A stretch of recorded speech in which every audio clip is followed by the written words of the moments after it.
Olá, turma! Hoje eu tô de volta, segunda aula, e a gente vai falar sobre o capítulo 2, né, do direito à liberdade, ao respeito e à dignidade.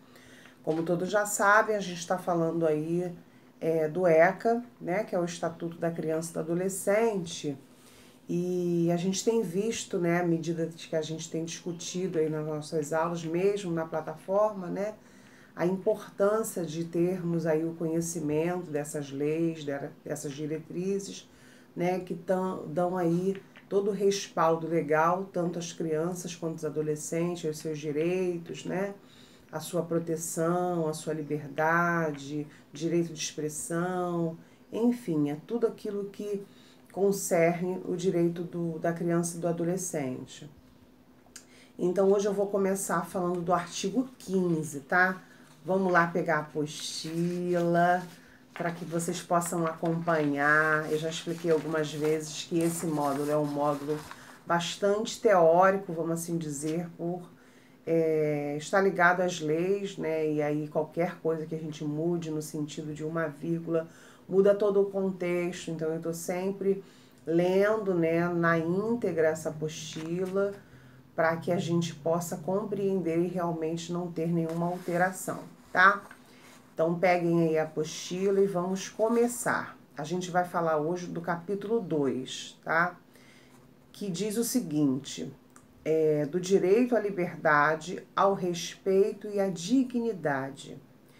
No artigo 15 diz que a criança e o adolescente têm direito à liberdade, ao respeito, à dignidade como pessoas humanas em processo de desenvolvimento e como sujeitos de direitos civis, humanos e sociais garantidos na Constituição e nas leis. Então, quando fala sujeito desses direitos civis, é o direito de ir e vir, é o direito de colocar as suas ideias, expor as suas opiniões, dentre outros, né? No artigo 16, ele vai dizer o seguinte: o direito à liberdade compreende os seguintes aspectos. E aí vamos citar quais seriam esses aspectos, né? No primeiro diz ir e vir e estar nos logradouros públicos e espaços comunitários, ressalvadas restrições legais, ou seja, toda criança e adolescente ele tem o mesmo direito que nós, né? Que é o direito de ir e vir, direito à liberdade, né? Estar nos logradouros, ou seja, nos lugares públicos, espaços comunitários, porém ressalvados em restrições legais. O que quer dizer isso? Né? Alguns lugares têm lá proibida a entrada menor de 18 anos. Então, nesse caso, né? Essa criança, esse adolescente não pode estar nesse lugar, tá? No segundo diz liberdade, aí no caso de opinião e expressão. Então, a criança e o adolescente, ela tem também a sua liberdade, né, de fazer as suas colocações, de opinar, de se expressar. No terceiro diz crença e culto religioso. Então, a criança e o adolescente também têm o direito aí de seguir a crença e a religião ao qual ele se identificar, ok? Aí agora eu vou para a página 5, tá, gente, da apostila. Agora a gente finalizou aqui um trechinho da página 4 e vamos para a página 5. E lá dá continuidade, né, o que a gente está falando aí do artigo 16. E agora a gente vai para o número 4, que diz que brincar, praticar esporte e divertir-se, ou seja, eles têm esse direito, né? Obviamente, toda criança tem o direito de brincar, de praticar esportes e, obviamente, se divertir. No quinto fala participar da vida familiar e comunitária sem discriminação, né? Então, a criança, ela precisa participar realmente da vida, né, familiar, sem nenhum tipo de discriminação, até porque quando a gente fala isso, a gente fala, mas como assim, né? A gente pensa, como que a criança não vai participar, como é que ela pode ser discriminada, mas sim, tá? Inclusive, eu já passei por situações nesse sentido, né? O meu filho, ele é TDAH e aí fala muito mamãe, mamãe, mamãe, mamãe. É bem agitado. E agora não tanto, né? Já tá com 12 anos, então não tanto. Mas eu tinha dificuldade da participação da vida familiar por conta dessas questões, né? Às vezes a família vê isso como falta de educação, falta de limites, bem verdade que não é, né? São peculiaridades da criança que às vezes ela se comporta de uma maneira diferente num grupo social, né? E a família precisa entender isso. Tanto é que eu tive que trabalhar a questão do laudo, mostrar, né? Através de vídeos e documentos que foram feitos, para que as pessoas pudessem entender que isso é uma característica, desculpa, peculiar dele, né? E a gente precisa respeitar. No sexto fala participar da vida política na forma da lei, né? Então, mas como assim? A gente já sabe que agora, né, os adolescentes, né, com 16 anos já podem exercer aí o seu direito de voto, né? Assim como participar realmente de votações em todas as instâncias, né? Na escola a gente faz aquela eleição de representante de turma, né? Dentre outros. No sétimo, diz buscar refúgio, auxílio e orientação. Então, quando essa criança, de certa forma, ou esse adolescente se sente coagido, né, a sua liberdade sendo privada, castigos, né, dentre outros, essa criança ela pode sim. Eu quando falo criança, criança e adolescente, tá? Buscar sim auxílio, refúgio, né, através de uma pessoa de confiança, de algum parente familiar, ou alguns fazem até mesmo a busca aí pelo conselho tutelar, né, para que eles possam ser orientados. Muitas das vezes a própria família também denuncia, né, o parente que faz isso, né, priva a criança da sua liberdade, seja ela de ir e vir, seja ela de expressão. E muitas pessoas perguntam, pode, né, Viane, fazer isso? Sim, a família pode denunciar quando, né, sabe que a criança está sofrendo e a gente vai ser conivente com aquilo, a gente está cometendo o mesmo ato, né, vamos assim dizer, se a gente for omisso. No artigo 17, fala o seguinte: o direito ao respeito consiste na inviolabilidade da integridade física, psíquica e moral da criança e do adolescente, abrangendo a preservação da imagem, da identidade, da autonomia, dos valores, ideias e crenças, dos espaços e objetos pessoais. Então vamos lá, respeito consiste na inviolabilidade. É quase que um trava-língua.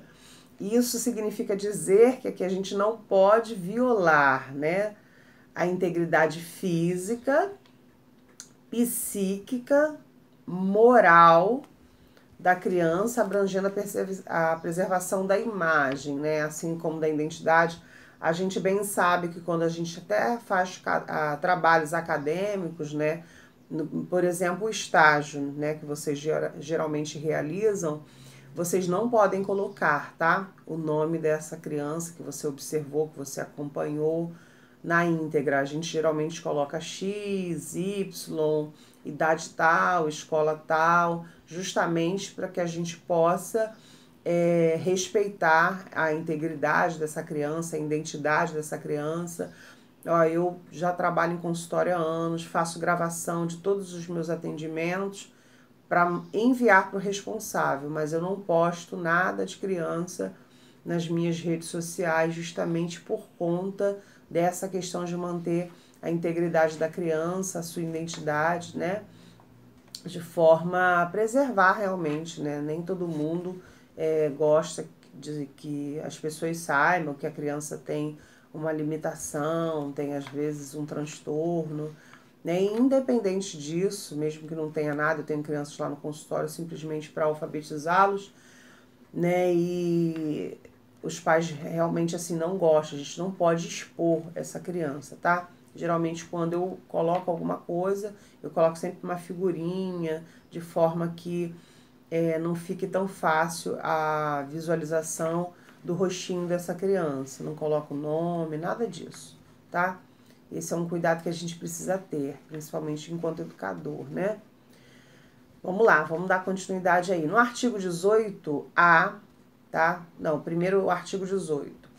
É dever de todos velar pela dignidade da criança e do adolescente, pondo-os salvo de qualquer tratamento desumano, violento, aterrorizante, vexatório ou constrangedor.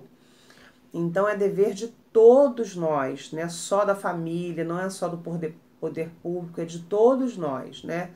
Então por isso que eu falei, quando a gente sabe que uma criança, né, tá sofrendo maus tratos, abuso, né, até no sentido aí aterrorizante, vexatório, constrangedor, a gente precisa sim fazer alguma coisa, tá? Senão a gente é conivente. No artigo 18A diz que a criança e o adolescente têm o direito de ser educados e cuidados sem o uso de castigo físico ou de tratamento cruel ou degradante, como formas de correção, disciplina, educação ou qualquer outro pretexto pelos pais, pelos integrantes da família ampliada, pelos responsáveis, pelos agentes públicos executores de medidas socioeducativas ou qualquer pessoa encarregada de cuidar deles, tratá-los, educá-los ou protegê-los.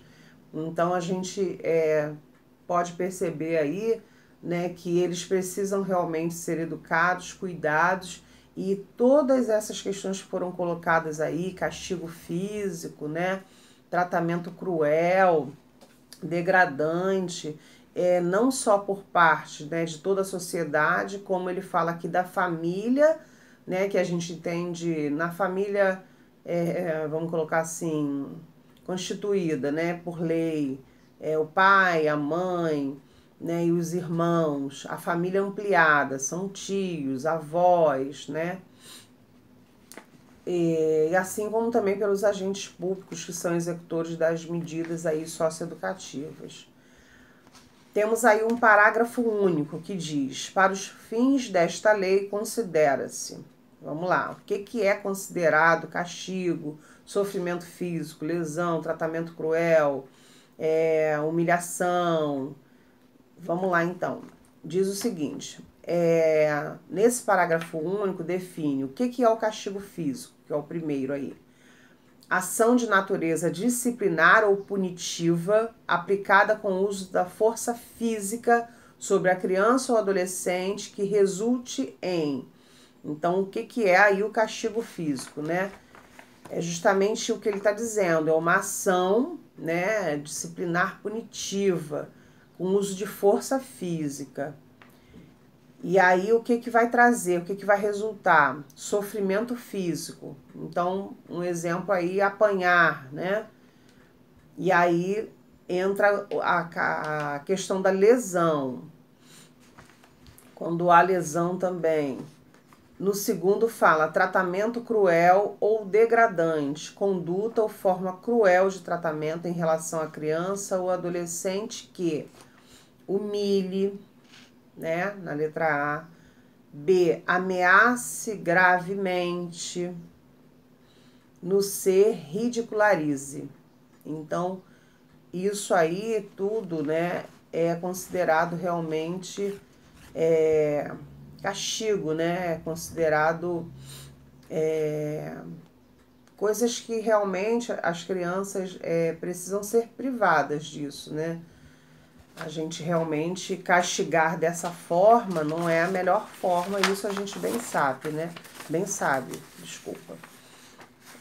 Como tem até uma música que fala aí, um tapinha não dói, né? Isso aí foi feito mediante alguma dessas leis, né? Justamente no sentido de evitar, né, que a família agrida a criança fisicamente falando. No artigo 18b, diz que os pais, os integrantes da família ampliada, os responsáveis, os agentes públicos, executores de medidas socioeducativas ou qualquer pessoa encarregada de cuidar crianças e adolescentes, tratá-los, educá-los ou protegê-los, que utilizarem castigo físico ou tratamento cruel ou degradante como formas de correção, disciplina, educação ou qualquer outro pretexto estarão sujeitos, sem prejuízo de outras sanções cabíveis, às seguintes medidas que serão aplicadas de acordo com a gravidade do caso, tá? Então, caso, né, tanto um familiar quanto alguém da família ampliada, né, causar qualquer tipo de tratamento nesse sentido a criança ou adolescente, vai sofrer aí algumas punições. O primeiro é encaminhamento a programa oficial ou comunitário de proteção à família. No caso, é essa criança ou esse adolescente que está sofrendo os maus tratos que vai estar sendo encaminhado a esse programa oficial, tá? De proteção à família. No segundo, fala sobre encaminhamento a tratamento psicológico ou psiquiátrico, justamente para que essa criança, né, não tenha aí danos no seu psicológico, né, e também, obviamente, no seu emocional.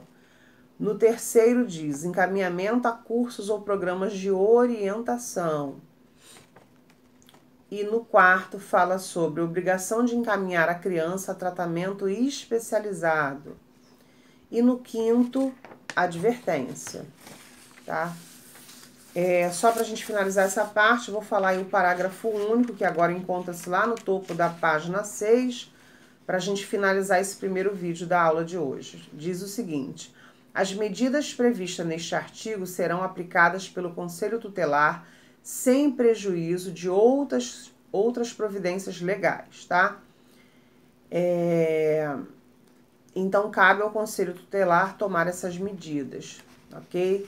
Então, por isso que geralmente o primeiro passo, quando a gente sabe, né, de alguma coisa nesse sentido, é realmente denunciar no Conselho Tutelar, que lá eles vão dar todas as orientações de como devemos proceder. E vai fazer também eles fazem toda uma investigação se realmente aquilo acontece de fato, de verdade, que a gente sabe que tem muita coisa também do imaginário da criança. Eu já passei por uma situação nesse sentido.